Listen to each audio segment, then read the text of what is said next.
Akola 24 news, एक कदम भ्रष्टाचार के खिलाफ।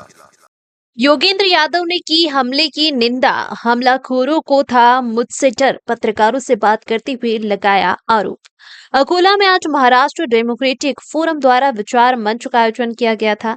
इस कार्यक्रम में मुख्य मार्गदर्शक के रूप में भारत जोड़ो यात्रा के संयोजक योगेंद्र यादव उपस्थित थे। इस वक्त सभा में कुछ लोगों ने हंगामा किया और नारेबाजी भी की तथा कुर्सियों की फेंकाफेंक की। इतना ही नहीं, योगेंद्र यादव पर हमला भी करने का प्रयास किया।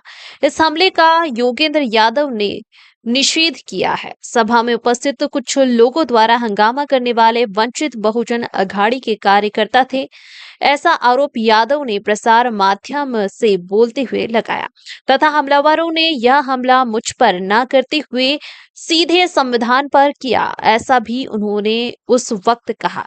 इस प्रकार के हमले के पीछे वंचित बहुजन अघाड़ी का होना यह हैरानी वाली बात है। हालांकि योगेंद्र यादव ने यह भी कहा कि वह ऐसी घटनाओं से डरने वाले नहीं है, वह फिर से आएंगे और सभा लेंगे। अकोला 24 न्यूज के लिए चांद रिजवी की रिपोर्ट। पिछले 3 दिन से भारत जोड़ो अभियान की तरफ से विदर्भ के अलग अलग स्थान पे हम सभाएं कर रहे हैं और लोकतंत्र बचाने का संदेश दे रहे हैं।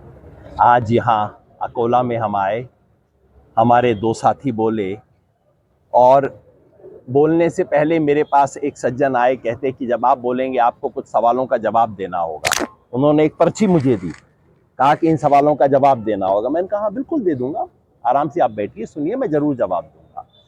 लेकिन जैसे ही मेरा नाम लिया गया बोलने के, तो एकदम स्टेज पे पहले 10 लोग, फिर 30, 40, 50 पता नहीं कितने लोग चढ़ गए। मैं और उल्का बहन, उल्का महाजन जी, हमने कहा हम बैठे रहेंगे।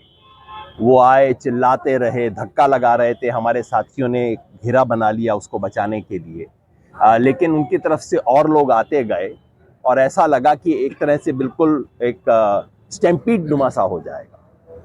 तब तक पुलिस के लोग आए, शायद कोई 10-12 मिनट चला होगा। उसके बाद पुलिस वाले लोग आ गए। उन्होंने हमसे रिक्वेस्ट किया कि आप फिलहाल यहाँ से बाहर आ जाइए। तो पुलिस सेफ्टी से हमारे को बाहर ले आई। लेकिन एक बात तो जाहिर है, किसी को बहुत डर था कि योगेंद्र यादव अकोला में बोलने ना पाए। जिसको भी डर है उसे मैं कहना चाहता हूं, भैया बोल के जाऊंगा, आप देख लें। कौन है जिसको डर है? अब ये तो स्थानीय लोग बताएंगे, आप लोगों ने देखा होगा। मैं तो किसी को नाम से पहचानता नहीं हूं, लेकिन मैं समझता हूं हर कोई जानता है कि किसको डर है। जिसको भी डर है उसे बताइए। मैं अभी यहाँ पत्रकारों के बीच बोल के जाऊंगा और मौका मिलेगा तो दोबारा आऊंगा। वंचित कार्यकर्ते गोंधळ घालतात, कुठेही तोडफोड केली कार्यक्रमात, एवढं मोठं आहे काय? तुम्हाला मेरे को समझ नहीं आया आपका प्रश्न। वंचित बहुजन के कार्यकर्ताओं गोंधळ किया, ये गड़बड़ किया कुछ ये स्थानीय साथी बता पाएंगे। उन्होंने ऐसा मुझे भी ये बात सुनने को मिली है और ऐसा आशंका थी, लेकिन मैं क्योंकि व्यक्तिगत रूप से पहचानता नहीं हूँ और अभी तक तो मेरी अपने साथियों से भी बात नहीं हुई, आयोजकों से भी। अभी तो सिर्फ पुलिस से बात हुई है। जब आयोजकों से बात हो जाएगी, आइडेंटिफाई हो जाएंगे, और अगर आप आइडेंटिफाई कर सकते हैं तो आप ही बता दीजिए कौन थे वो लोग। लेकिन एक बात जरूर है, कोई बहुत डरा हुआ है इस शहर में। वो जो पर्ची दी तूने, क्या सवाल पूछे गए थे उसमें? पर्ची शायद मेरी जेब में होगी। उन्होंने मुझे कहा कि आप ये जवाब दीजिए कि बाबरी मस्जिद जब डिमोलिश हुई उस वक्त किसका राज था। मैं जरूर जवाब दूंगा, क्यों नहीं दूंगा इसका। और भारत कौन तोड़ रहा है, कौन जोड़ रहा है, ये सब मेरे से सवाल पूछे थे।